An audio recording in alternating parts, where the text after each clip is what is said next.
అసలు ఒక ఇండిపెండెంట్ వుమెన్‌గా ఉంటూ, ఒక అమ్మాయిని పెంచుకుంటూ, తను ఒక మంచి పాత్‌లో తీసుకెళ్తున్న మీరు, లైక్ ఏదైనా ట్రిప్‌కెళ్ళినప్పుడు పోస్ట్ చేసినా, ఏదైనా ఫోటోస్ అలా పోస్ట్ చేసినా, వీళ్ళేదో బాగా సంపాదించేస్తున్నార్రా, వీళ్ళేదో బాగా ఎర్న్ చేస్తున్నారు, సినిమాల్లో చేస్తే ఇంతెందుకు డబ్బులొస్తాయనే డిస్కషన్ కూడా జరిగుండొచ్చు. మీరు కామెంట్స్‌లో వీటిలో సో, అలాంటి వాళ్ళకి మీరేమైనా any answer to them or ఇన్ని రోజులు ఆవిడ ఆన్సర్ చేస్తుంటారు కదా! So, I will answer this. These అంటే ఈ గత 1, 2 మంత్స్‌గా నేను ఇన్‌స్టాగ్రామ్‌లో అంటే అందరికీ మెంటల్ హెల్త్ అనేది చాలా ఇంపార్టెంట్. సో, అది కొన్నిసార్లు అది ఎందుకు ఎవరికి డౌన్ అవుతుంది, ఎక్కడ అవుతుంది we never know. And everybody దా అందరికీ చిన్న ఎస్కేప్ అన్నది కావాలి. ఆ పాజ్ బటన్ మన వర్క్ స్పేస్ నుంచి.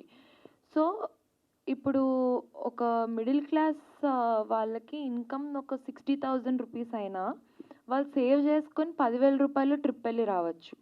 సో, మేము అంతే వచ్చి అస్సలు రావు అని కాదు కదా! సో, ఇదివరకు ఆవిడ ఒక్కటే చెయ్యయింది. ఇప్పుడు మా ఇద్దరిది అయింది. సో, మా ఇద్దరి చేతులు కలిసి మా ఇద్దరితో మేమిద్దరమే ఎళ్తున్నాము.